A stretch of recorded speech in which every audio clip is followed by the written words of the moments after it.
Olá, olá, sejam bem-vindos a mais uma transmissão aqui no Direita no Brasil. Eu me chamo Mário Robert, estamos aqui na bancada com dois excelentes comentaristas.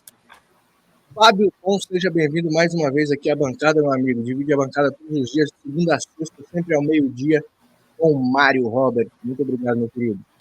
Muito prazer estar aqui, né? Sempre bom a gente ter. Aqui é de manhã, né? Café da manhã. O meu café da manhã batendo papo com a galera brasileira aí. Então sejam todos bem-vindos aí. Vai ser bom a gente bater esse papo hoje. É isso aí. Meu querido também amigo, doutor Cláudio Luiz Caivano, que também está aqui nos prestigiando com a sua presença nesta manhã. Na hora do almoço aqui, né, no Brasil, o pessoal está almoçando aí, alguns estão no trabalho, alguns estão aí em casa com a família. Mas nós viemos trazer as verdades dos fatos sobre o escândalo das joias, não é isso mesmo, meu querido doutor Cláudio Caivano? Seja bem-vindo. Salve, meu querido amigo Mário Robert. Mário Robert é show, viu, gente? Se vocês não sabem, Mário Robert é show. Salve, Fábio. Prazer dividir a bancada contigo novamente. Você deve estar aí há 2, 3 horas antes da gente, né? Mais cedo, é isso? 4 horas? Então você tá próximo aqui da linha do Equador, né? Bom, a grande questão aqui, Mário, primeiro agradecer o teu convite, né? Agradecer essa oportunidade de estar aqui falando com pessoas diferentes, embora a gente tenha públicos similares, e poder trazer aí a visão jurídica desse caso, que é um escândalo. E não é porque o Bolsonaro tenha levado algum tipo de joia, é justamente o contrário, é o fato dele não ter levado nada. É isso aí, meus amigos. Eu quero agradecer aqui a presença de todos que já chegaram na live. Eu peço para vocês convidarem mais pessoas para estarem aqui conosco, colhendo dessas notícias que nós vamos trazer aqui. O doutor Cláudio Caivano vai fazer uma análise mais técnica aqui. Nós estamos aqui dispostos a tentar, né, esmiuçar um pouco disso tudo que está acontecendo contra o nosso querido capitão Jair Messias Bolsonaro. Então eu peço para você deixar o like, primeiramente, e compartilhar em todos os grupos que você faz parte, grupos de notícias, grupos de direita, cristãos, bolsonaristas, enfim. Aqui é um canal bolsonarista e nós queremos alcançar o máximo do público para que a gente possa levar a verdade, tá bom? Vamos então seguindo aqui para a primeira matéria que eu já vou jogar na tela para a gente comentar em cima. Vamos lá. Caso das joias. Polícia Federal admite erro em relatório e reduz valor supostamente desviado por Bolsonaro. Inicialmente, o valor divulgado pela corporação é superior a 25 milhões de reais, quase 4 vezes mais do que o número informado agora, 6,8 milhões de reais. A Polícia Federal corrigiu o valor supostamente desviado pelo ex-presidente Jair Bolsonaro no caso das joias sauditas. O montante foi ajustado para 1,2 milhões de dólares, equivalente a 6,8 milhões de reais. No início da investigação, a PF havia informado um valor quase 4 vezes maior. Começando aqui pelo meu querido Cláudio Caivano, já trazendo algumas informações que ele colheu, né, durante aí, esse escândalo acontecer. Acredito que o doutor já estava aí esmiuçando essas notícias e ele pode trazer mais detalhes para a gente. O que aconteceu? 4 vezes maior o valor que supostamente foi desviado, querido doutor Caivano. É perseguição? Não, Mário, você faz como no programa Mário Robert é show, né? Você tenta tirar as palavras da minha boca, me colocar em saia justa. Brincadeira à parte, vamos falar sério, porque essa questão é bastante séria, bastante forte. O que está acontecendo é público e notório, e a gente tem que deixar isso muito claro para toda a sua audiência e pedir a vocês, compartilhem o vídeo para que mais e mais pessoas possam receber a informação. A base de tudo seriam presentes recebidos pelo Jair Messias Bolsonaro em situação enquanto presidente da República. Pois bem, a lei, eu não tenho aqui o número da lei, mas a lei diz literalmente o seguinte: os itens protocolares, ou seja, aqueles que são recebidos pelo presidente da República e toda a sua comitiva em eventos oficiais, devem ser incorporados ao acervo da União, portanto, não pertenceriam ao presidente da República. O contrário, aqueles recebidos fora de eventos oficiais, fora de eventos protocolares e de uso pessoal. Então, aí você tem uma lista que a própria lei traz, né, através de uma portaria complementar. Você tem caneta, colar, relógio, bijuterias, outros tipos de artefatos, camisas, às vezes roupas e utensílios. Esses itens seriam personalíssimos. O que o termo personalíssimo significa? Que pertence àquela pessoa que recebeu, ou seja, ao presidente da República. É um presente dado diretamente a ele e não à União. Não é um evento protocolar. Pois bem, esses objetos, agora fruto desse indiciamento, e que, só corrigindo de novo o valor, viu, Mário? Apurei que são 68 mil dólares, o que dá mais ou menos 408 mil reais, se eu colocar ao patamar de 6, né? Faço L aí, agradeça a cotação do dólar no Brasil, né? Quase R$6. Então não chega nem a R$500 mil. Itens personalíssimos recebidos não somente pelo próprio presidente, mas recebido por essa comitiva, que abrange aí, se eu não estiver enganado, 7 ou 8 pessoas. Porque dentro dessas 11 indiciadas pela Polícia Federal, você tem 2 advogados. Você tem o Van Garten e você tem o Assef. Ora, eles estão sendo criminalizados por defender o presidente da República?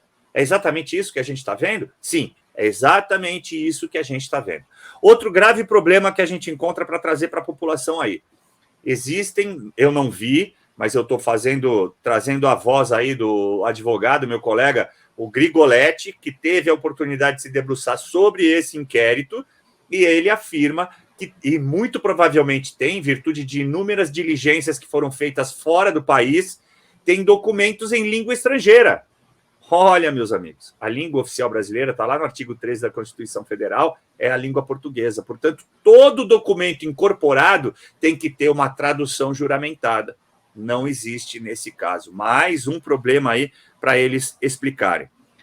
Vamos a um terceiro item aqui, um terceiro ponto para ser discutido e para ser muito compartilhado. Antes mesmo da alteração do entendimento do plenário do TCU, Bolsonaro se adianta e protocola o depósito desses itens. Por isso que tem até aquela história de que o Rolex foi recomprado porque havia sido vendido, porque pertencia a alguém da sua comitiva e teria sido autorizado por tratar-se de um item personalíssimo. Pois bem, ele foi vendido, foi recomprado para que fosse depositado na Justiça e reincorporado ao acervo da União. Vamos lá, vamos deixar claro, então, o que significa isso. Significa que, ainda que não seja, porque não é lei, o determinado pelo TCU, o determinado em plenário, é uma questão administrativa, a mesma que foi determinada contra o Luiz Inácio. No caso do presidente da República, essa, vamos dizer assim, um cometimento de uma falha administrativa está sendo traduzido em crime, um crime que não é tipificado. Então, o que eles usaram? Lavagem de dinheiro, peculato, para tentar adequar o ato, um ato ilícito administrativo, suposto ato ilícito administrativo, né, o que não foi porque ele devolveu, a um ato ilícito criminal, peculato, lavagem de dinheiro e associação criminosa. Então, eles estão tentando de toda sorte colar um crime no presidente da República, evidentemente por conta do fato de que não há um embasamento técnico-jurídico consistente no caso da inelegibilidade em virtude da reunião com os embaixadores. E aí estão tentando agora também, tem um outro caso tramitando, que é a questão do 7 de setembro. Então, o que eu estou querendo dizer aqui? A devolução do presidente de maneira antecipada, mesmo que você possa entender, ou qualquer pessoa que possa entender, fazer alusão de que haveria um crime de fato, isso é um excludente de ilicitude. O arrependimento eficaz. O que é o arrependimento eficaz? É o arrependimento antes mesmo daquele tipo penal ser aderido à conduta do paciente, no caso, do presidente da República. Então, de todos os lados, de toda forma, por todo entendimento que você tente, olhar esse fato, esse caso que é escabroso, você não vê nenhum tipo de crime. Não há como subsistir, permanecer qualquer tipo de ilícito penal contra o presidente da República, né? Ex-presidente da República, nosso eterno presidente, Jair Messias Bolsonaro. Ele agiu na estrita legalidade, inclusive se antecipando a uma simples portaria do TCU que queria que o acervo fosse incorporado. Um acervo, reitero, personalíssimo, Mário. Aí a gente volta a comentar sobre isso. Bom, é a primeira vez agora, né, que eu vejo um processo com um monte de documento em língua estrangeira. Mas pode, Emerson, documento em língua estrangeira em processo judicial brasileiro? Pode, lógico que pode. Pode, desde que haja tradução juramentada. Então, aqui nós temos o primeiro ponto ali, que é a violação clara e precisa do artigo 192 do Código de Processo Civil, que diz que todos os atos e termos do processo é obrigatório o uso da língua portuguesa. Pergunto, a PF não sabia dessa regra de direito? Ela pode simplesmente... E ficou uma coisa tão bizarra. Se vocês olharem o relatório, eles não juntam o documento inteiro. Eles tiram pedaços de documentos em inglês, jogam lá no meio do processo e falam que esse documento significa tal coisa. Tá, mas pode isso? Não pode, né? O artigo 192 está lá. Parece que a Polícia Federal não sabe fazer o seu trabalho básico, né, de respeitar o comando jurídico que toda a documentação, os atos e termos devem ser em língua portuguesa. Então, começa por ali o show de horrores. Além dessa questão da tradução juramentada, é uma questão bem interessante em relação aos recortes que foram juntados ali. Bom, falou, ficou explorando, tal, tinha conversa de WhatsApp, não sei o quê. Agora, sabe o que é engraçado, Mário? É muito engraçado porque não se tem a conversa na íntegra. O que se tem, na verdade, ali são trechos recortados de falas. E detalhe, esses trechos estão editados, vejam só. Pô, mas será que o judiciário, a PF, assim, pode editar a prova assim? Você vai lá e coloca... Assim, é uma coisa bizarra. Porque o correto, né, dentro de um processo que se diga minimamente, que tem uma lisura mínima, é que haja a íntegra da conversa ali, né? Justamente para se entender a contextualização e que, de preferência, não haja alteração e nem edição. Aí eu pergunto para o doutor Caivano, que fica uma dúvida no ar, acho que não só em mim, mas também na população, nos nossos ouvintes, é que conversa de WhatsApp agora torna-se prova de algum crime? Porque, pelo que eu me lembro, algum tempo atrás isso foi extinto, ou não, eu estou errado. É que algumas pessoas me perguntaram isso. Não, tá certo, mas deixa eu voltar só uma fala anterior, Mário. Você falou assim, ele é meu amigo. Não, eu disse que ele é meu colega de profissão, né? Ele é advogado, gostaria muito de ser amigo, mas não voto em fazer uma propaganda falsa, eu não o conheço pessoalmente, mas sei da capacidade. Ele foi um dos primeiros advogados a se levantar já quando houve aquela questão da revista Cruzoé, né, e admitir publicamente que a gente estava vivendo um cerceamento de defesa. Então, por isso que eu fiz uma espécie até de homenagem aqui, em nome de tudo que a gente tem vivido. Veja só, essa questão de prova, ela é um ponto peculiar e um ponto chave em toda a investigação e, principalmente, obviamente, se aceito nos processos criminais, porque é o que você disse, se ela foi obtida de maneira ilícita, ela pode anular todo o procedimento, desde que tenha causado evidente prejuízo a uma das partes, geralmente aquela parte acusada.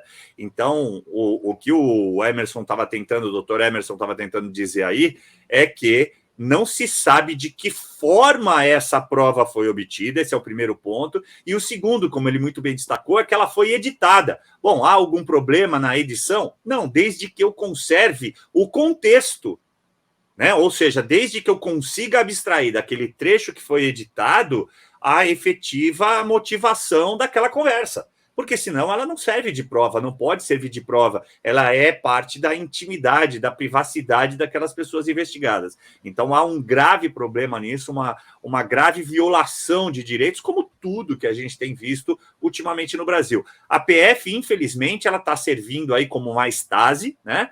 Como uma Schutzpolizei, que é a SS Schutzstaatspolizei, que é a SS nazista, e esse tribunal ele tem servido aí a méritos como o que a gente também viu em 1934 com a instauração do Volksgerichtshof, que nada mais era do que o Tribunal do Povo alemão, mas que servia única e exclusivamente para punir os opositores políticos. Vejam só, inimigos políticos eram julgados somente neste tribunal de exceção. Ora, vejam, então será que não estamos vivenciando? Eu afirmo, estamos, eu não tenho nenhum medo.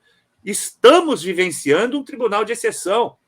Pessoas como você bem sabe, Mário, que eu defendo, 20 pessoas, são julgadas no STF, completamente incompetente para esse tipo de questão. Por quê? Porque essas pessoas não têm o foro, chamado popularmente de foro privilegiado, aquele foro por prerrogativa de função, porque não são deputados federais, não são deputados estaduais, não são senadores da República, não tem nenhum cargo público que se adeque ao foro por prerrogativa de função. Além disso tudo, a gente sabe, tem dito, tem repetido, que a tal conexão utilizada para dar guarida a uma suposta competência do STF, ela tem sido usada de maneira errônea, porque há, sim, deputados federais investigados. Mas eu vou te contar aqui em primeira mão, que está no meu segundo livro. Eles já tiveram, dentro desses casos de investigação, o pedido da própria PGR de arquivamento. Então, mesmo que você pudesse sair do campo processual, que é onde há conexão, né? Quando pessoas conexas, interligadas, motivações, você pode dizer que estão conectados. Nesse caso dos investigados ainda não poderia, mas mesmo assim, vamos dar um crédito ao STF aí por um equívoco para dizer que, olha, isso poderia acontecer. A PGR já pediu arquivamento por absoluta falta de indícios e provas. Ora, vejam, então não há como você manter no STF esses processos, mas eles estão lá. Eu tenho agora um julgamento, né, uma audiência de instrução e julgamento marcada para a próxima segunda-feira. Era para a semana passada, mas eu estava em Boston, eles aceitaram, afinal de contas, está no Código de Processo Penal, né? Se o advogado não pode estar presente, não pode fazer uso de todos seus equipamentos para a defesa, essa audiência deve ser prorrogada. Aí foi prorrogada a meu pedido, vai ser agora no dia 15, de uma pessoa que sequer entrou em nenhum prédio público, mas vai ser julgada lá no STF. Então, de qualquer lugar, para não me estender demais, de qualquer lugar, de qualquer forma, com qualquer ideologia política que nós olhássemos para estes eventos, não há como deixar de dizer que trata-se única e exclusivamente de perseguição política. Esse é o momento que se vive no Brasil e em parte do mundo. Como muito bem disse o Fábio, lá nos Estados Unidos, Donald Trump sofre a mesma perseguição. E está claro, né? Está claro para todo mundo que tem um mínimo de neurônios funcionando no cérebro, né? Na cabeça. Acho que já podemos fechar essa pauta e entrar numa das pautas mais importantes também, que é o da reforma tributária, né? A Câmara dos Deputados, vou jogar na tela para a gente ler aqui, ó. Câmara aprova isenção para carnes e conclui votação de projeto que regulamenta a reforma tributária. Deputados aprovaram emenda que prevê alíquota zero de 2 tributos para carnes, peixes, queijos e sal. A Câmara dos Deputados concluiu a votação do projeto que regulamenta a reforma tributária, projeto de lei complementar 68 de 24, com várias mudanças com relação ao projeto original de autoria do Poder Executivo. A proposta será enviada ao Senado. Então, a gente pegou aqui como fonte a própria Câmara dos Deputados e o povo está aí com dúvidas, né? Eu vou começar agora, dessa vez aqui, ao contrário, vou começar com o Diogo Forjaz, falando um pouquinho sobre esta aprovação, né? E também aí a derrubada que a oposição fez à tributação das carnes. Meu querido Diogo Forjaz, o pobre venceu aí, o pobre ganhou alguma coisa com esta reforma tributária, com essa aprovação de ontem? Não, só perdeu, e esse foco na carne é cortina de fumaça, é aranha na parede. Só vai falar do item da carne, não vamos falar do imposto do pecado, não vamos falar da elevação da carga tributária, da base da carga tributária, ou seja, todos os impostos subiram de base na prática, não vamos falar das compensações, do tal do cashback, não vamos falar do conselho fiscal que vai controlar os impostos das prefeituras e dos estados, porque agora o assunto principal é a carne. Então você dá o foco na carne, finge que vai tirar a carne, no fim a oposição tem que reagir à carne, reagiu, como era de se esperar.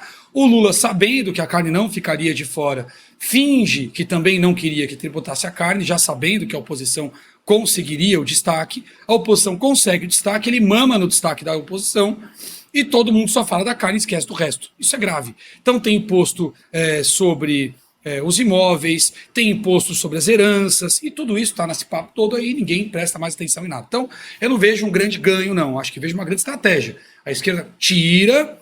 e espreme. Veja que o relator, inclusive, antes da carne ser incluída na isenção de taxa, incluiu mais itens, foi de 15 para 18 e não incluiu a carne. E por que ele fez isso? Para justificar aumentar ainda mais a base tributária geral. Isso ainda não aconteceu, esse texto da Câmara não promoveu esse aumento nos outros itens dos tributados, mas isso deve acontecer provavelmente no Senado, e esse papo ainda vai voltar para a Câmara dos Deputados. Eu acho que esse assunto ainda não está resolvido. O Haddad já tinha dito que, caso a carne entrasse na isenção, ele compensaria a isenção da carne subindo a base tributária. Quanto mais itens entrassem na isenção, mais caro ele cobraria o resto todo. Essa foi a que o Haddad apresentou. Então, olha que malandro. O relator vai lá, sabendo que a carne vai entrar, e antes da carne entrar, ele põe mais itens. Já vai justificar subir mais a base. Aí a carne entra, sobe mais a base. Então, houve uma... Isso demonstra a manobra. Isso mostra o quanto eles sabiam que a carne entraria. É claro que não iam compensar a carne colocando ovo, flores. Flores estão na isenção. Por que flores estão na isenção? Cesta básica, brasileiro não vive sem flores? Então, veja, há uma estratégia clara que demonstra que eles já enxergavam esse caminho. Agora, o mais grave dessa reforma, eu acho, além do impacto econômico, as pessoas entendam. Não é porque a aplicação dessa regulamentação leva anos que o impacto desses impostos levará anos. Não levará. No segundo em que o mercado tem a certeza que esta será a dinâmica tributária, eu já vou explicar rapidamente o que é, todo mundo vai tirar o dinheiro daqui. Quem está investindo vai parar de investir. Quem já emprega terá menos condições de manter os empregos. Vai investir menos nos empregos. Nós vamos ter uma aceleração do processo de desemprego, que tem sido compensado com o Estado. É uma sociedade cada vez mais dependente do Estado, inclusive no panorama do emprego. Então, isso vai impactar. Isso é para já, isso não é para amanhã. Já há fuga de capitais, já estamos em processo de fuga de capitais, relativamente acelerado, e isto vai acelerar ainda mais esse processo. Imagine você, o investidor, você olha para esse negócio e fala assim, puxa, não dá para deixar dinheiro no Brasil. Tem uma empresa, você pretendia expandir, contratar mais pessoas, em algum momento você fala, poxa, não vai dar para fazer. Quer saber? Eu vou encolher, eu tenho que reduzir custo para poder conter esse impacto que vem agora. Vou demitir. Quando você demite, você reduz capacidade de consumo sustentada com base em produtividade, em remuneração. Esse cara não pode consumir, ele vai comprar menos de outras empresas. Essas outras empresas que vendem menos, têm menos faturamento, também vão demitir. Bem-vinda à espiral da falência. É mais ou menos esse o impacto que a certeza desse aumento de impostos causa. E a incerteza que a reforma gera. E agora eu explico. Esse tal imposto do pecado, o que vai definir o tal do pecado, o que faz mal à sua saúde ou à saúde do planeta, é o executivo. São as supranacionais, ONU, OMS, companhia, e os ministérios da saúde, Minas e Energia. Esses caras escolhidos pela presidência é que vão definir o que faz mal para o seu corpo ou para o planeta. Portanto, ele passa a ter nas mãos o poder de pressionar com impostos o que ele quiser. E a qualquer momento. Isto é um ponto de instabilidade enorme. Se não bastasse, o que antes eram impostos negociados nas prefeituras, nos estados, agora não serão mais. O tal do IBS vai ser redistribuído pelo Conselho.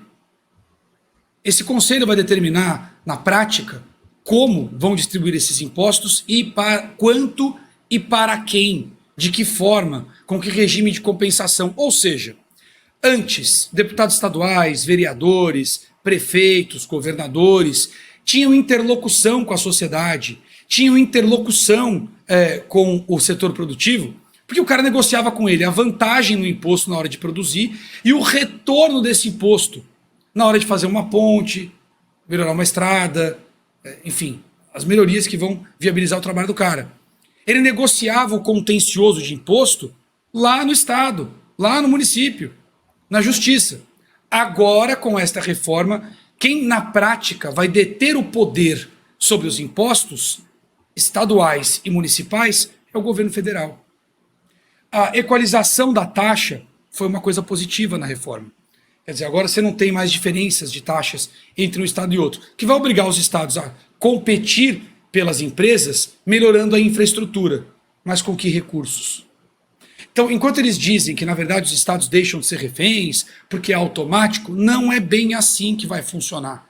Parte dos impostos serão distribuídos de forma automática, mas o critério de automatização vem do Conselho. Um conselho formado pelos estados, em que a União passa a ter, na prática, maioria e poder de desempate, quando empate houver. A restrição de 60% de representatividade é de fácil superação com a pressão do Executivo. Então, essa é uma reforma de Estado. Ela muda como o Estado funciona. Os partidos políticos vão ter que mudar a forma como fazem a fisiologia. A política de base, onde começava a negociação política, que culminava no Congresso Nacional, agora não tem mais base para operar. Eles estão ficando reféns, estão perdendo poderes. Rapidamente. Esse talvez seja um dos pontos mais graves. O Gustavo Gaio falou que é a ditadura fiscal, e é verdade. O Executivo está retendo o controle do fluxo de grana de impostos do país. É centralização. É disso que trata essa reforma. Não é um dual de fato, é um falso imposto dual, é um falso IVA o que está sendo feito aí. Então, esse talvez seja um dos pontos mais graves. Fora, é claro, o impacto enorme que se traz para todo o país. Então você sobe a base de impostos foi lá para cima, e você gera uma série de compensações, de descontos para essa base elevada, em meio a tudo isso que eu falei. Mais ou menos como as farmácias fazem no Brasil. Você não pode aumentar remédio. O que a farmácia faz? Ela cadastra o preço lá em cima e põe um desconto. O preço normal que você vê na prateleira da farmácia não é o preço cadastrado no sistema. É o preço já com desconto. Por quê? Se ele precisar aumentar, eles tiram o desconto. Isso dá mais agilidade para o centralizador em cima do preço. E essa reforma tributária também faz isso, com uma série de compensações que vão passar parte delas pela mão do Executivo diretamente. Então, olha agora, voltando para o início do que eu falei. Você é o investidor. Olha o tamanho da instabilidade. Você não tem certeza, clareza, sobre como será a dinâmica de impostos, porque ela está à mercê desses pontos de vulnerabilidade concentrados em um governo que está formando oligarcas, como é o caso lá da Âmbar, dos irmãos Batista. Então, eu sei que eu falei um pouco demais, é até difícil, é complexa a reforma, é difícil lembrar de todos os pontos, tentei trazer o que eu entendo ser mais importante para entender o que está rolando. Subiu o preço geral de imposto, gerou algumas falsas e outras compensações de fato, que dão controle ao Executivo, jogou o controle dos impostos municipais e estaduais para o Executivo também, e com isso sequestrou parte do poder político que estava difuso pelo país. Pesado. Importantíssimo isso, tudo que você trouxe, esses agravantes dessa reforma, que não é dito, né, nos noticiários, que não é dito. Fato é que o que está mais em evidência seria a carne. E é realmente, de fato, o que o pobre está mais interessado. É a carne.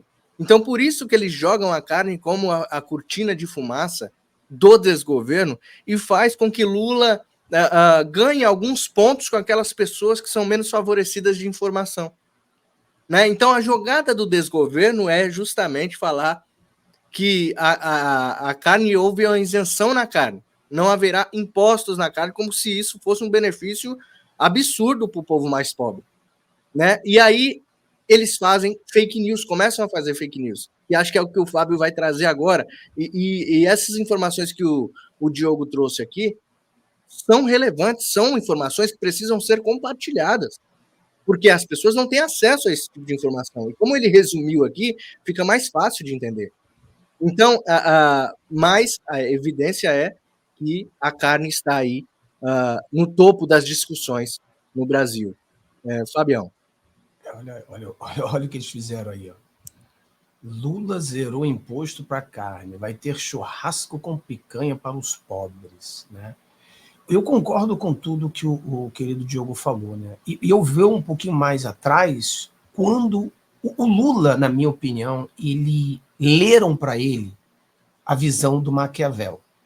E o que acreditava que as pessoas tinham interesses próprios e as pessoas, basicamente, você tinha que mentir ao povo e dizer ao povo o que eles querem ouvir. Então, o que o Lula fez para fazer essa destruição do Brasil? Porque isso é uma destruição. O que ele fez? Ele falou para as pessoas que ele iria isentar as pessoas que fizessem até 2 salários mínimos. Primeiro ele prometeu 5 mil, parece 5 mil reais, depois ele baixou, parece que é 2 mil reais, uma coisa assim. Então ele promete uma coisa para enganar as pessoas, né? E ele vai e tira do outro lado. Por exemplo, imagina você, eu não acredito que imposto é roubo, tá? Eu acredito que imposto é necessário, mas o imposto ele tem que ser progressivo, né? O cara que ganha mais tem que pagar mais, o cara que ganha menos tem que pagar menos, é uma coisa que eu acredito. A gente precisa ter polícia, a gente precisa ter, entendeu? Várias coisas. Então, eu acredito que que o imposto não é roubo, mas o imposto pode ser roubo quando ele é dessa forma que está sendo feita no Brasil. Ou seja, ele engana as pessoas dizendo que se você fizer tanto, você não vai pagar imposto, né? Mas ele coloca o imposto, pelo que eu estou lendo, pode chegar a 33%. Imposto sobre produtos, imposto sobre serviço. E aquele imposto ali é o pior de todos os impostos, porque mesmo que você seja pobre, você vai ter que pagar aquele imposto. Então, é o pior de todos os impostos que existem no mundo. É um imposto totalmente vem de uma esquerda que diz que eles lutam para igualdade. Mentira! O Lula é o Robin Hood, é o reverso. Ele rouba do pobre para dar para o rico. E quando a palavra, aquela frase diz que Lula tirou milhões da pobreza, hoje eu entendo claramente. Ele realmente tirou milhões da pobreza. Ele tira milhões do pobre.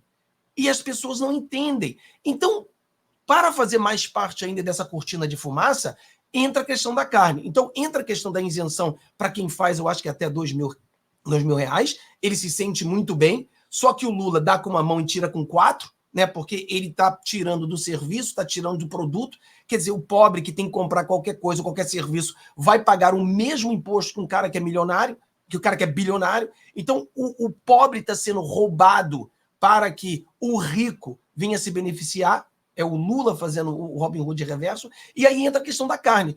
E a carne é aquela questão que ele vai querer subir os pobres, né? Que os pobres agora entendam que o Lula está cumprindo a promessa de dar carne para o pobre. E é mentira, porque o Lula ele não queria isentar a carne.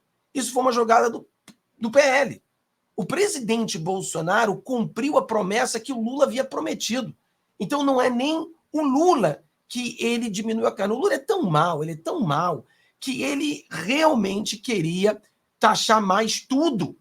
Carne, tudo. Ele queria não acredito. Tudo. Eu não acredito, Fábio. Eu não acredito. Tem como provar isso? Porque eu não acredito que o Lula queira taxar o pobre. E o mais interessante, Mário, é que agora ele diz que não. Todo mundo está dizendo, não, Lula, ele falou que não ia taxar carne, Lula queria ajudar. Só que tem vídeos do Lula dizendo, por exemplo, a gente tem um vídeo que Lula diz que ele ia taxar o pobre. Quer dizer, não foi vontade dele, foi vontade do PL, foi vontade da direita. Quer dizer, já viu que o negócio é tão ruim, tão ruim, tão ruim, vamos tentar fazer menos pior alguma coisa. E o negócio está ruim, como o Diogo mesmo falou. Pecanha. Pecanha. Ele vai fazer isso, né? Ele já estava fazendo uma futurologia aí, né? Pé de frango, pescoço de frango, que é o que o povo vai comer. Ele vai fazer propaganda política, vai dizer que foi ele que tirou o imposto da carne. E os esquerdistas compensam. Quer dizer, é como o Diogo falou, é uma armadilha para que as pessoas falem, uau, que bacana! E eles vão se rebentar. Mas a visão da esquerda é cada vez mais pobre. Eu sempre falei, cara, não existe pobre sem esquerda e não existe esquerda sem pobre. A miséria é necessária, porque você vira, é um condicional. Você precisa Quer dizer, quanto mais pobre eu fico, mais eu preciso do Estado. E o Estado diz que vai te ajudar, né? Mas o Estado nunca vai ajudar você a sair da pobreza. O Estado vai ajudar você a te manter na pobreza, mas você vai sobreviver recebendo não a picanha com gordurinha e cerveja, mas a farinha. Entendeu? A farinha você vai receber. Então, ele tenta fazer isso com as pessoas, com que as pessoas fiquem viciadas no Estado. É o que tenta fazer nos Estados Unidos, o que tenta acontecer no Brasil. No mundo todo existe esse problema. E é muito mais fácil ser de esquerda do que ser de direita, porque a esquerda vive na mentira. E nós temos que falar a verdade. Então, fica de complicado, né? A gente tem que falar para as pessoas, olha, você precisa trabalhar e você pode vencer.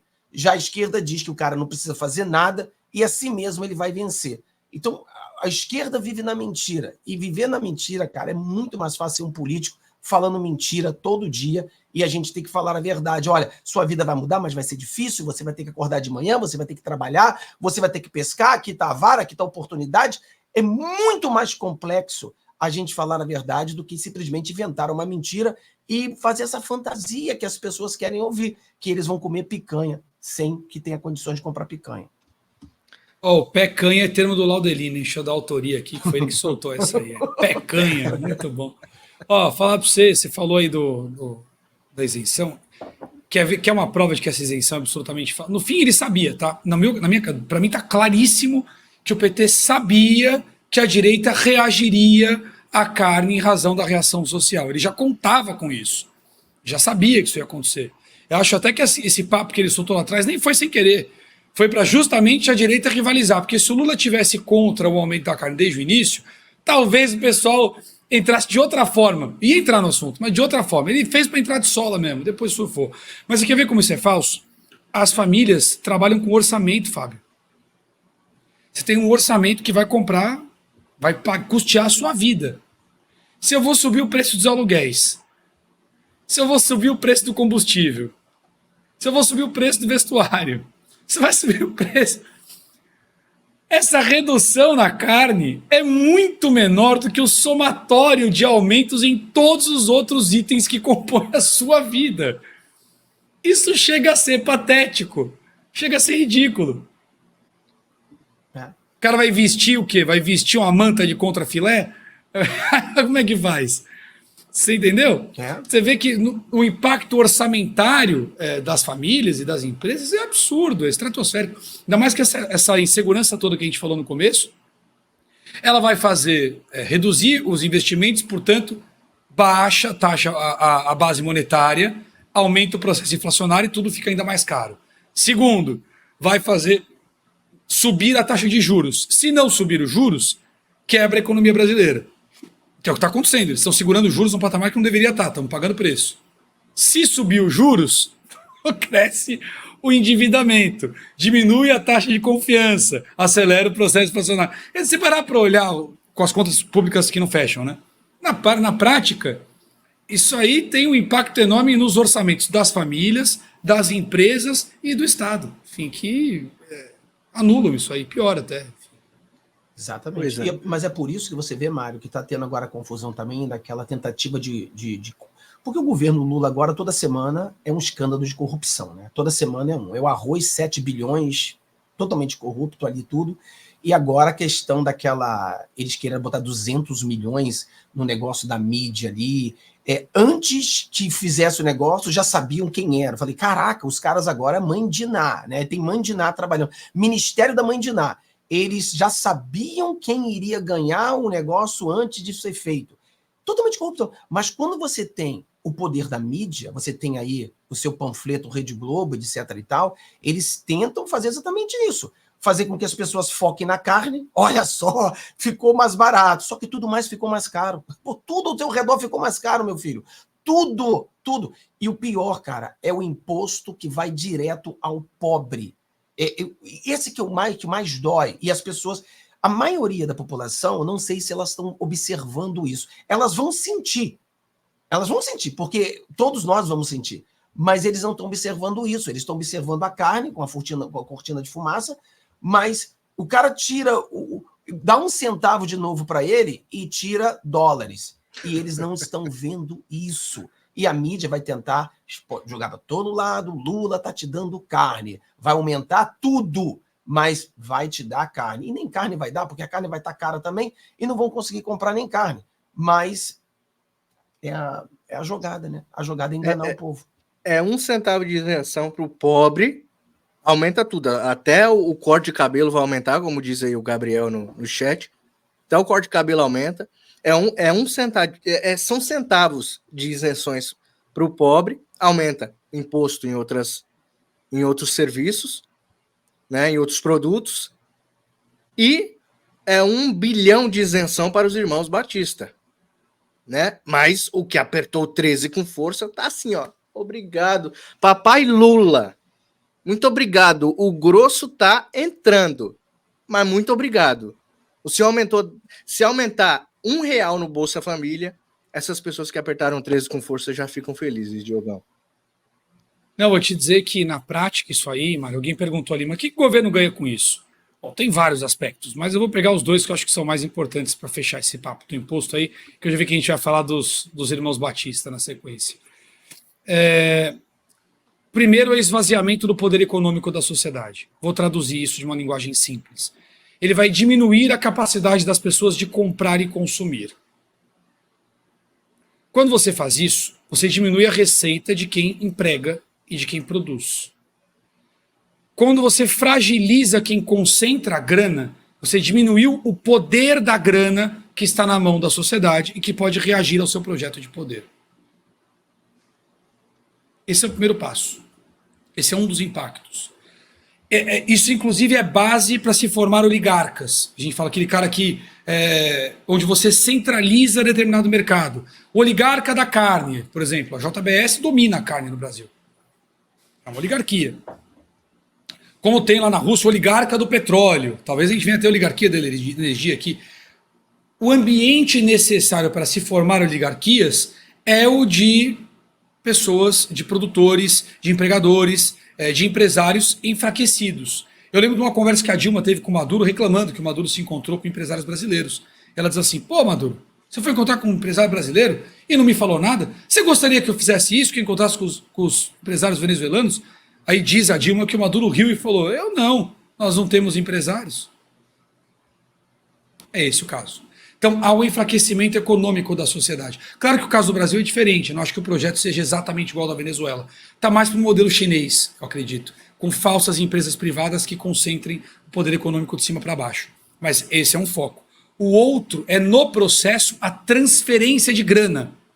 Quanto mais dinheiro o governo gasta, ele põe dinheiro para rodar na sociedade. Isso é um problema quando sobe a inflação, só que ele controla o índice. Então ele diz que é 4%, mesmo que seja 35%. Daí, botou o dinheiro, você vai aumentar o volume de capital que está rodando na sociedade. Quando eu aumento o imposto, eu pego de volta a parte do dinheiro que eu pus como se a arrecadação fosse. E eu fecho essa conta colocando crédito. Crédito é emitir moeda para pagar no futuro. Quando você gira a maquininha e faz dinheiro, é à vista, a inflação é na hora. Quando você faz o crédito, a inflação é para o futuro. O crédito é o dinheiro que você pega na confiança, de que você vai produzir para compensar aquela riqueza. Você mete crédito na sociedade e, embora o crédito tenha conta para o futuro, o cidadão consome e compra na hora. E na hora que ele consome, ele paga imposto. Então, quando eu dou crédito para a sociedade e aumento a carga tributária, eu transfiro o crédito que virou a sua dívida em minha receita. E tudo que eu preciso fazer é controlar o indicador de inflação, que é o que o calabouço fiscal fez. Acabou com o teto e resumiu a controlar a inflação. Então, o que a gente tem nesse processo é uma transferência. O governo está escondendo a realidade e transformando o seu gasto e o endividamento da sociedade, o crédito, em receita. Por isso que ele não pode parar de gastar. Por isso que ele diz que não vai parar de gastar, mesmo com as contas não fechando. Porque isso é parte da manutenção que ele tem para esvaziando economicamente a sociedade, e essa reforma veio fechar a conta. Então, alguém perguntou, qual o propósito? Enfraquecer a sociedade economicamente e realizar transferência de receita, transformando a dívida da sociedade através de crédito em receita de impostos, transformando parte dos gastos do governo em receita de impostos. E para fazer isso, basta controlar o indicador de inflação. Quando termina esse processo, você tem uma sociedade enfraquecida, dependente do Estado, concentrou o controle de tudo. Então, sim, tem propósito, tem objetivo nesse processo aí, sim. Para quem perguntou aí no chat, eu não consegui ver o nome da pessoa, mas eu vi a pergunta. Ou seja, é um propósito de poder, né? É poder, para Isso aí. ficar grande e forte. E também, Diogo, a gente vê as pessoas falando que o Lula disse que o PIB cresceu, né? Com o próprio dinheiro do Estado entrando no Estado. Você fala, é um crescimento totalmente. Você cresceu com dinheiro nosso enfiando no nosso Estado para contar que está crescendo. É um crescimento totalmente ridículo. Olha aí, ó, no Instagram do governo do Brasil. Olha só a notícia aí. Aprovada! Cesta básica sem imposto e com carne. Aí as pessoas que são desinformadas acreditam, né? Nesta conversinha aí do papai Lully, né? O Biden da Silva. Bom, vamos seguindo então, pessoal. Acho que a gente já fechou essa pauta aqui. A gente já sabe que o pobre vai se lascar mais uma vez, né, com esse governo aí, infelizmente. E vamos falar agora, então, sobre as joias, né? Vamos voltar aqui sobre as joias, só que dessa vez eu vou lá em 2012, mais precisamente. Eu vou jogar uma notícia na tela para vocês. Talvez as pessoas tenham se esquecido e algumas pessoas não estão dando a devida relevância a esse tipo de notícia. Mas olha só o que nós conseguimos resgatar aqui, ó. Esse site aí é um site português, tá? É um site português chamado CM News, né? CM News. Deixa eu ver aqui o nome do canal. Correio da Manhã. É um site português, tá? Se vocês quiserem, vocês podem procurar o link depois aí. E ele diz assim, ó, Rose, envolvida com diamantes. Os 25 milhões de euros que a ex-chefe de gabinete da presidência brasileira em São Paulo teria depositado em nome de Lula no Porto serão provenientes do comércio ilegal de diamantes, de acordo com o site Alerta Total. Rosemary Noronha fez dezenas de viagens à Europa para negociar a venda de pedras preciosas. Opa, mas espera aí, isso aqui é de quando? 6 de dezembro de 2012. Certo? Aí temos outras notícias também falando sobre isso aqui. Garotinho diz que Rosemary depositou 25 milhões de euros em Portugal. Deputado federal na época, Antony Garotinho, reiterou nesta terça, durante a audiência na Câmara com o ministro da Justiça, José Eduardo Cardoso, à época, que a ex-chefe de gabinete da presidência da República em São Paulo, Rosemary Novoa de Noronha, depositou 25 milhões de euros de Portugal após entrar com dinheiro no país usando a mala diplomática. E aí temos outra matéria também que diz sobre a mesma coisa. Dessa vez aqui, quem escreveu também em 2013, matéria de 2013, tá? Foi o nosso querido Serrão, aqui, ó, Jorge Serrão, no site chamado Jornal da Mídia. Lula e Dirceu apoiam a ideia de blindar Rosemary com candidatura em 2014. Mesmo indiciada no inquérito de Operação Porto Seguro por corrupção passiva, falsidade ideológica, tráfico de influência, formação de quadrilha, Rosemary Noronha já se apresentou à cúpula do PT como pretende disputar o cargo de deputada federal por São Paulo em 2014. Quem é esta Rosemary? Segundo as informações, Rosemary era uma das amantes do nosso querido Barba, Pinguço, e que em 2012 estava nos escândalos de corrupção, envolvidas nos escândalos de corrupção, e simplesmente isso aqui eles tentam apagar da história, e é o nosso dever trazer isso à tona. Já foram julgados, isso aqui já foi, esse inquérito já foi arquivado, já foram julgados, isso já foi muito discutido à época, entrou na Lava Jato, isso foi um assunto da época, só que a gente não pode apagar o passado. Hoje, eles estão em cima de Bolsonaro por causa de algumas joias que o Bolsonaro teria recebido e teria vendido. Lula me fala de 11 containers que ele havia recebido e não sabia o que fazer. O que me chamou mais atenção nessas matérias que eu li, de 2012. Lembrando que isso aqui, a gente não pode aqui ser injusto. Isso aqui foi julgado. Várias pessoas envolvidas aqui, se não em sua totalidade, estão soltas hoje em dia, porque a Lava Jato foi toda desfeita. Mas o fato é que lá em 2012 houve o mesmo escândalo, com 25 milhões de euros aqui. Mas é muito estranho, Diogo Forjaz, estas matérias aparecerem justamente agora, neste período em que Bolsonaro está sendo investigado por venda de joias. Diamante não é joia, Diogo Forjaz? A joia no Brasil virou a verdade. A verdade virou uma joia reluzente. Tá difícil de achar, viu? Haja peneira para achar verdades no Brasil. Dá trabalho. Como dá trabalho. Olha, os paralelos, eles ajudam a normalizar sob o parâmetro legal. O que a gente comentou no primeiro bloco, não falamos sobre as joias, Mário. Quando o jornalista de esquerda lá na Jovem Pan, que vocês mostraram o vídeo. Perdão, minha voz está um pouco fraca. Vou tomar água aqui. Quando o jornalista de esquerda abordou a questão legal, ele não estava defendendo o Bolsonaro. Ele estava neutralizando a questão.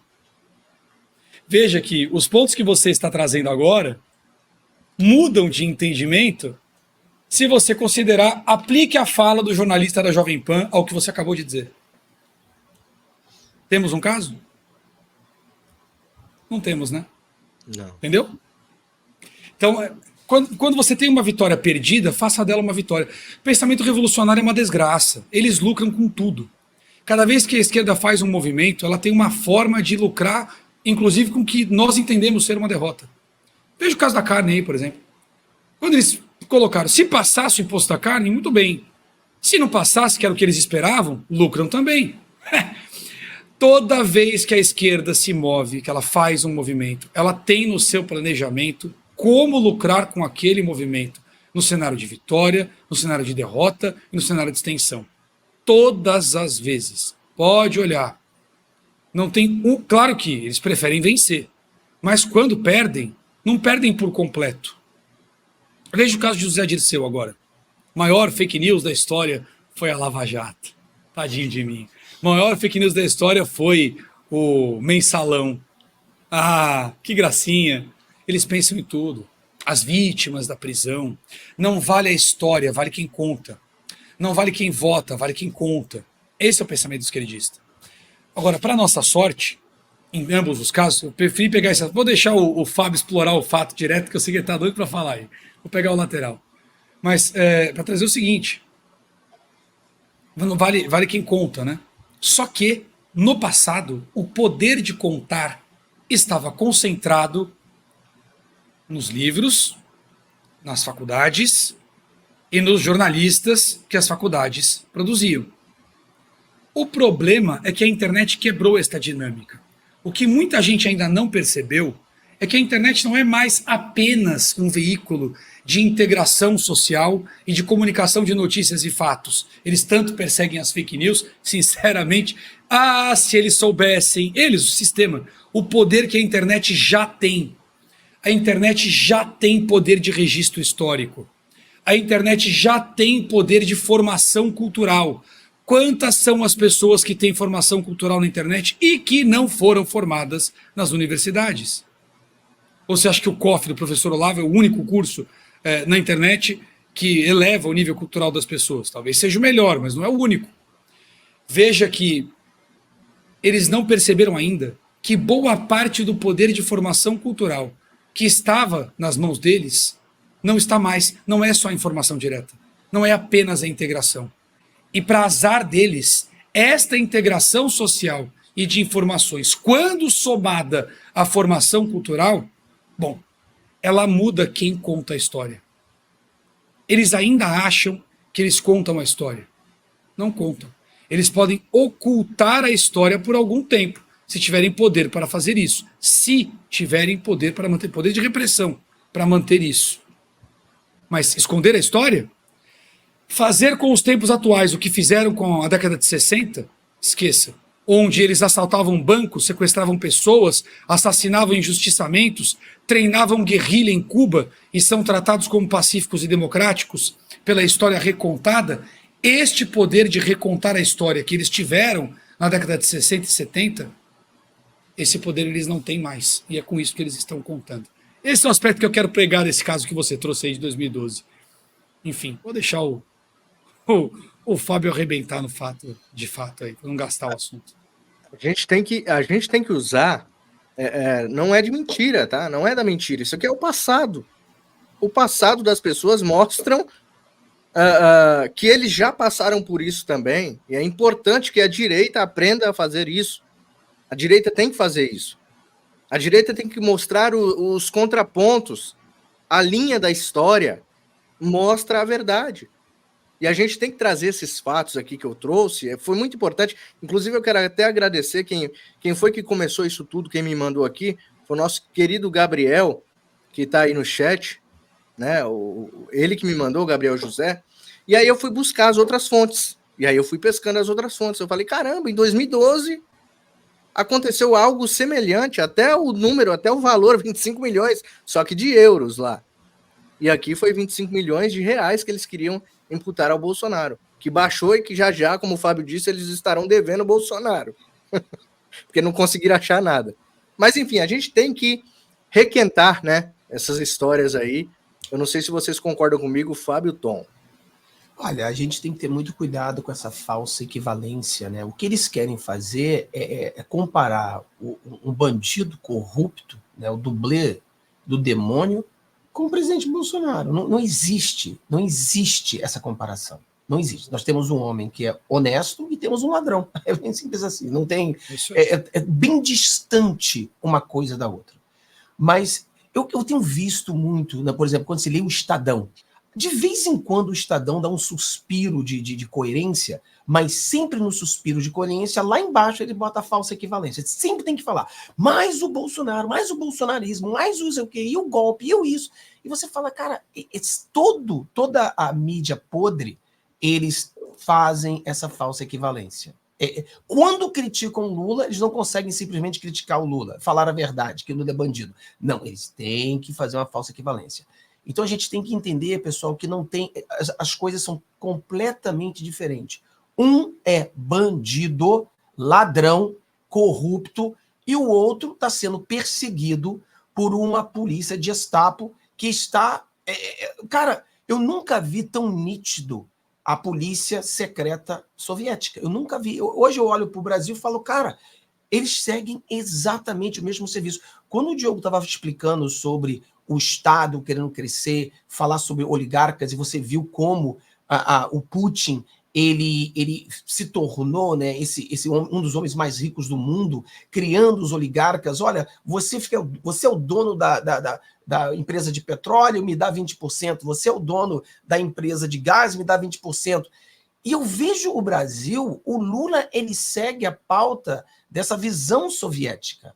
E você vê a polícia do Lula, de acordo, olha, com o próprio Flávio Dino, que hoje é ministro. Ele disse que a polícia é do Lula. Ele falou isso. Então, cara, nós temos que ter cuidado com a falsa equivalência. O Lula é tudo que é de ruim. O problema é que você fala com um petista, o petista sabe que Lula é bandido. O petista sabe que Lula é corrupto. A mesma coisa, Mário, eu fico às vezes olhando aqui para os Estados Unidos, que muitas das coisas que acontecem no Brasil, você vê que o sistema ele funciona da mesma maneira, né? Você vê, aqui nos Estados Unidos, eles tentam fazer a mesma coisa, a falsa equivalência. O presidente Donald Trump é condenado. Condenado por quê? O que ele fez? Nada.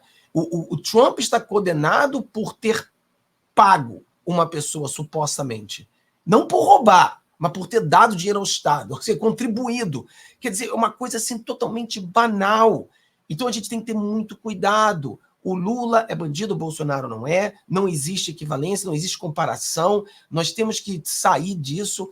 Cara, o Diogo falou sobre o documento, eu vi esse documento no vídeo do Dallagnol. O Dallagnol explicou bastante, mostrou. Cara, não existe notícia.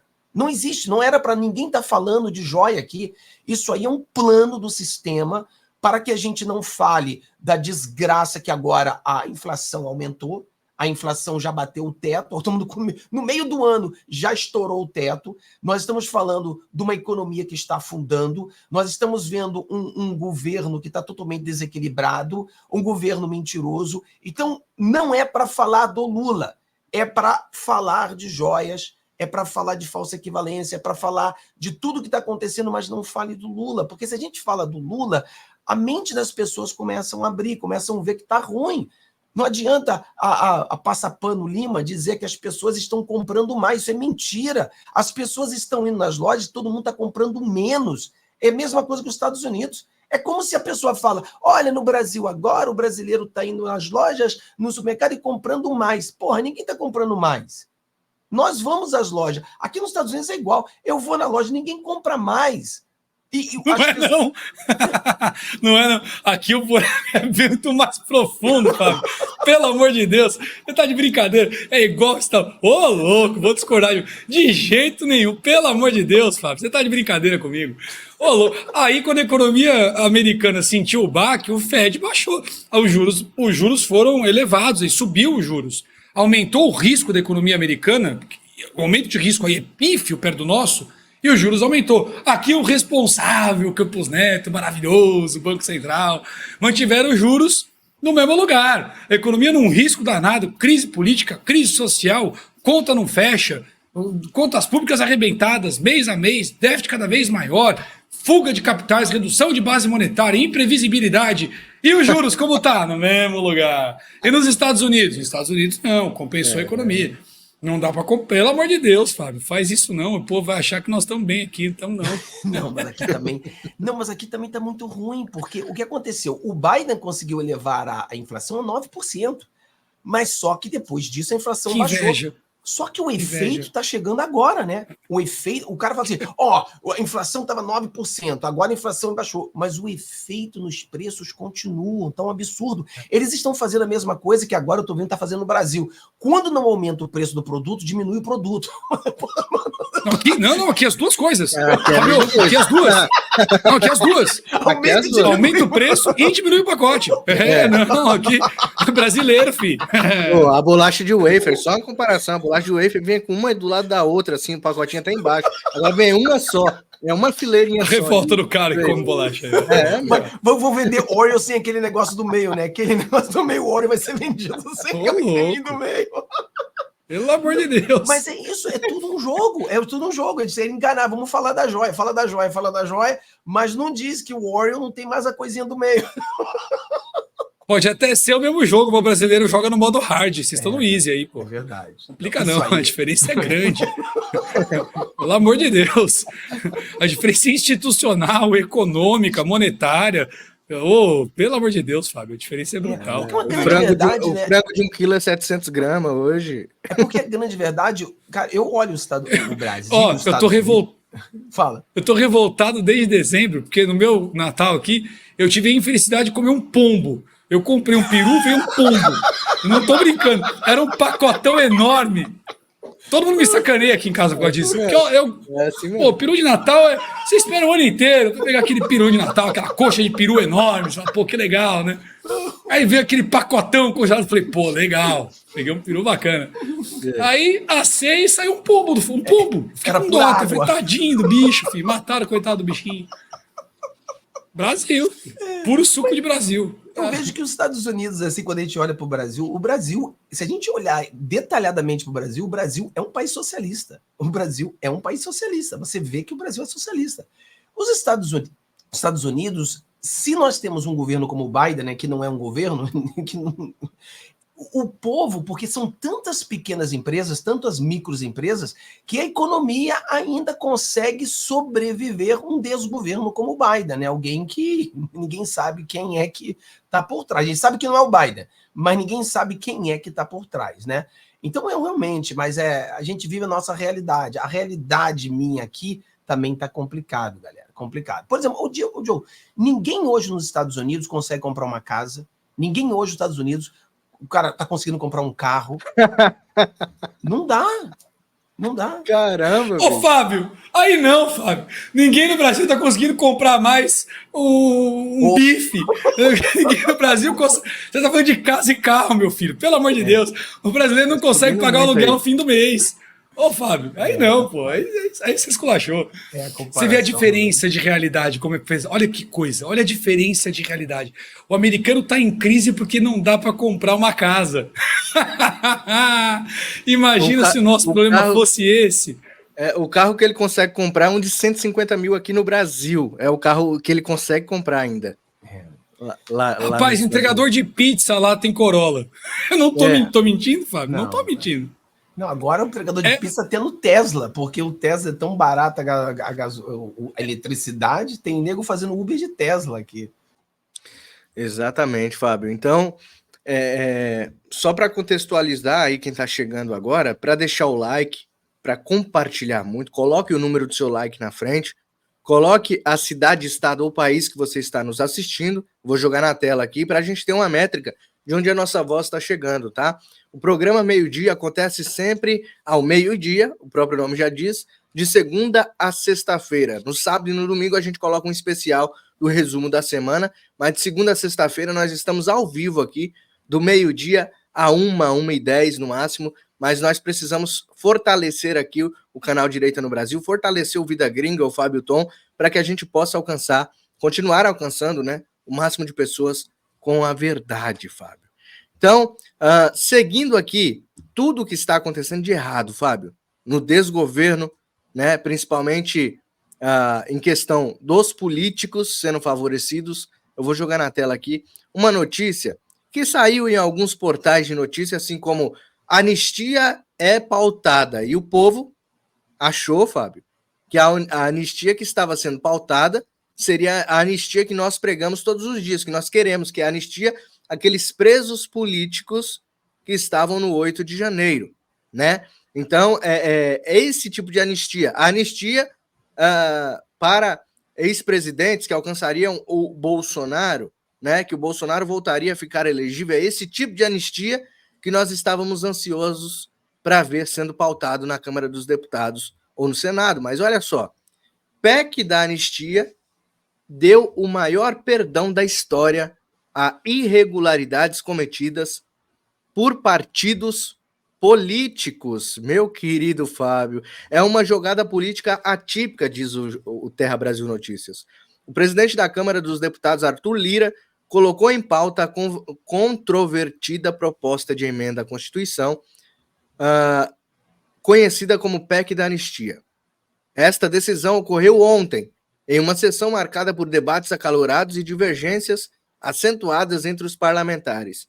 A medida, se aprovada, representará um perdão político e financeiro, perdão político e financeiro, sem precedentes, para infrações cometidas por partidos políticos em campanhas passadas.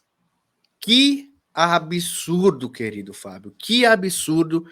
É mais um tapa na cara do povo, né? Ver políticos se dando bem novamente, partidos políticos, caciques políticos se dando bem, porque aqui diz que o perdão dessa anistia daria perdão, inclusive financeiro, sem precedentes, e o Lula enfiando imposto no povo. O grosso entrando no povo, impostos sendo criados, o povo tendo que pagar a conta para partidos políticos bilionários não precisarem pagar nem multas mais, Fábio. É impressionante o que eles fazem na cara. E as pessoas que realmente precisam desse benefício, as pessoas que realmente precisam, que estão sendo injustiçadas, pessoas presas sem denúncia, Fábio. Pessoas presas sem denúncia, que o ovo que tudo vê mantém dentro da prisão. Mas os políticos têm prioridade. Complicado. Mário, o nosso povo, né, a maioria das pessoas que estão aqui nos assistindo, eles começaram a entender de política hoje. Né? São pessoas novas na política. E eu estou falando de advogados, doutores, pessoas super inteligentes, tá? Pessoal, por exemplo, se uma pessoa chega para mim e fala assim, Fábio, você entende alguma coisa de carro? Eu não entendo nada de carro.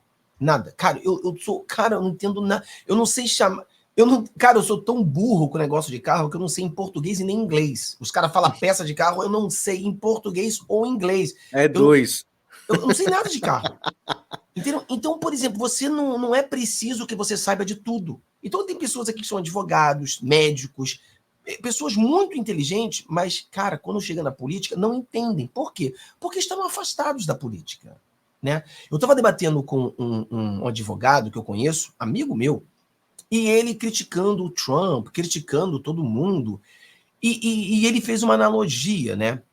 E a analogia dele era que, por exemplo, ele fez uma analogia que o cara que é cristão, o cara que acredita em Deus, então ele precisa que um presidente seja assim, como que fosse uma figura de um pastor, né?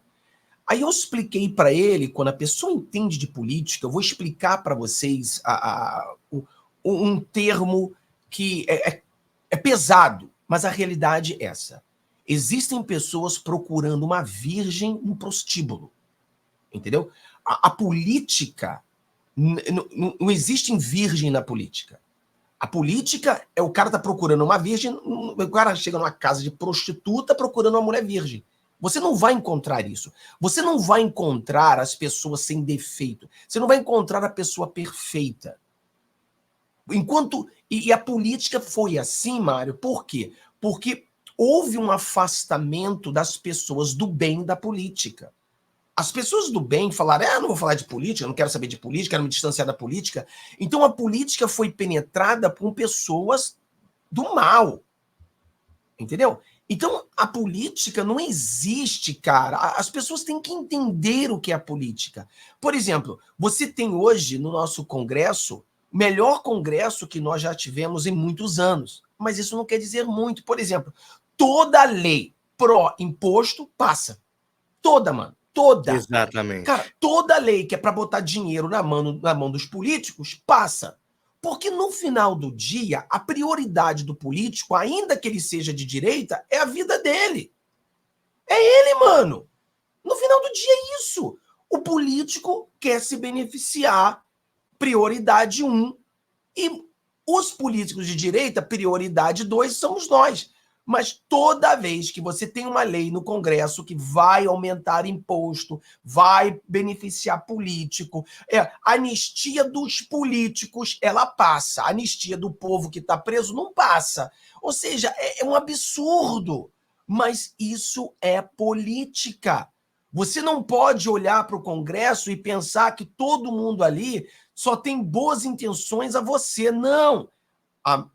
O grosso ali tem interesse próprio, prioridade e interesse próprio, e nós somos secundários. É isso que a gente tem que entender. Nós precisamos entender que a política é suja e eles têm interesses. Então é claro que todas as coisas que eles fazem benefícios deles passa. E olha que a direita e a esquerda. Cara, vamos votar para aumentar o salário dos deputados. Você acha que alguém vai votar que não?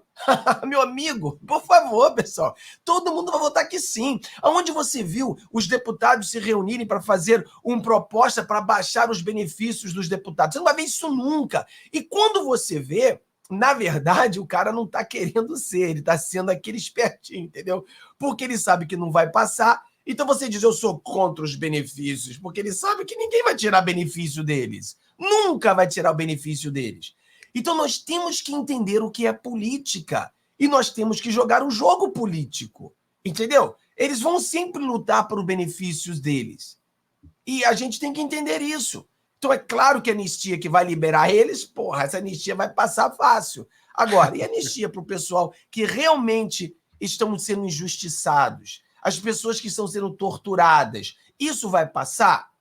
Precisamos passar. Mas aí, Mário, o ovo que tudo vê já disse. Se passar, eu bloqueio. Só que eu quero que passe. E quero que ele bloqueie. Eu quero ver essa briga. Entendeu? Eu tô torcendo para a briga. Eu tô torcendo para isso. Eu tô torcendo que o Xandão bata de frente com esses deputados e senadores cada vez mais. Eu quero que ele bata de frente com a mídia. Eu quero que ele faça isso. Entendeu? A gente não pode deixar... Só porque ele diz que vai bloquear, a gente vai e não faz. Não, faz. Tem que fazer. Faz e deixa ele bloquear. Boa estratégia. Aí fomenta, aí chancela a carta do Chris Smith, né? Aí chancela. Aí o mundo vai saber que o cara tá realmente... É que eu não entendo, né? Assim, a internet tá tão difundida em todos os países e algumas pessoas ainda fora do país têm dúvida do que está acontecendo no Brasil, né? Mas é bom que isso aconteça, é uma boa estratégia que você trouxe aqui, que os deputados não desistam da anistia para os presos políticos, né? Que passe e que realmente ele faça o que ele falou. Ele falou exatamente assim, ó. Bom, se passar lá, quem interpreta é o STF, ou seja, ele já falou. Ele falou né? Eu sou Deus. Eu sou Deus. Então, deixa ele ser, deixa ele ficar continuando brincando de Deus aí, né? Infelizmente, temos... É igual o Fábio fala, né? Tem que piorar para melhorar, né, Fábio?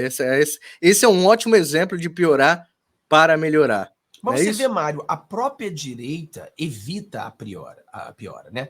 A direita salvou o Lula mais uma vez, porque o Lula ia taxar a carne, o povo ia ficar puto, a gente ia zoar petista pra caramba, mas o que o Bolsonaro fez com uma jogada sensacional para ajudar o povo? Ele tirou o imposto da carne. Quer dizer, é aquele problema. A direita não luta pelo poder, Mário. A direita luta para ajudar o povo. Se acha que a esquerda iria, se o Bolsonaro fosse presidente, o Bolsonaro desse um tiro no pé desse de aumentar o preço da carne, você acha que a direita ia salvar o Bolsonaro? A direita queria aumentar o dobro para fundar tudo, porque a esquerda luta pelo poder. Exato. Entendeu?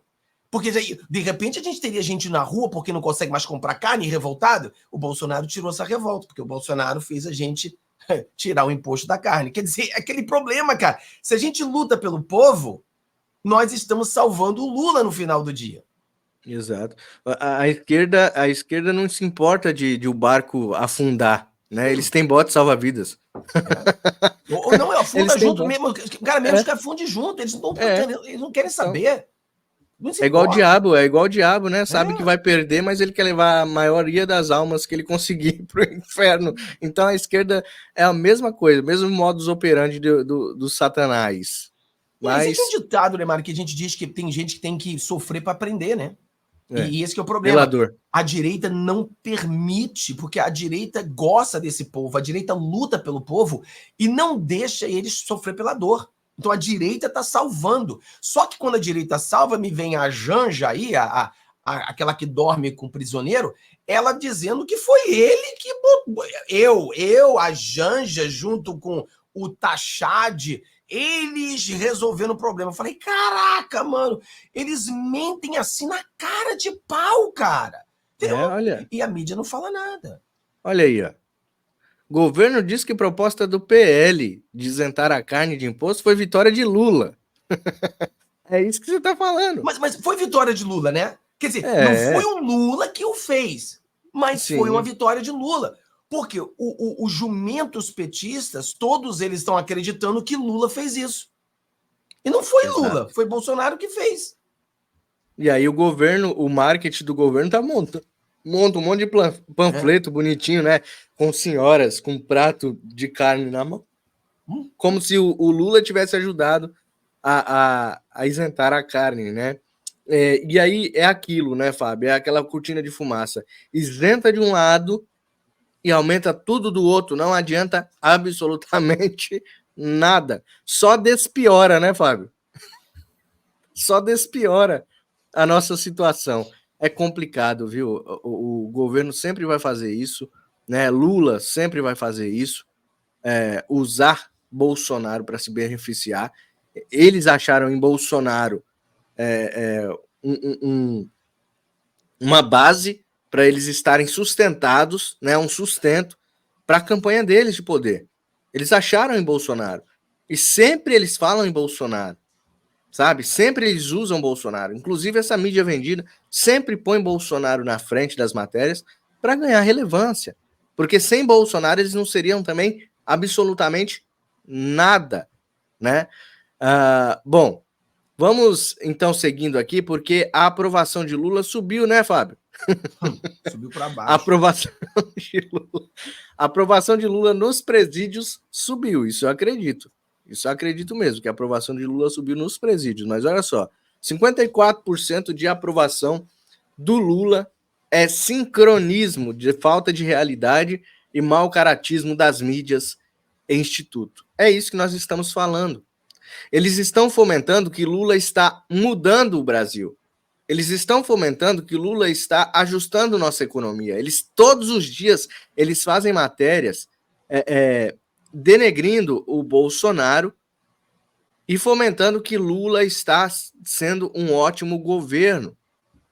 E não é assim que nós estamos vendo. Nós estamos vendo Lula desesperado com a economia. Lula fazendo aí algumas coisas para mascarar a economia.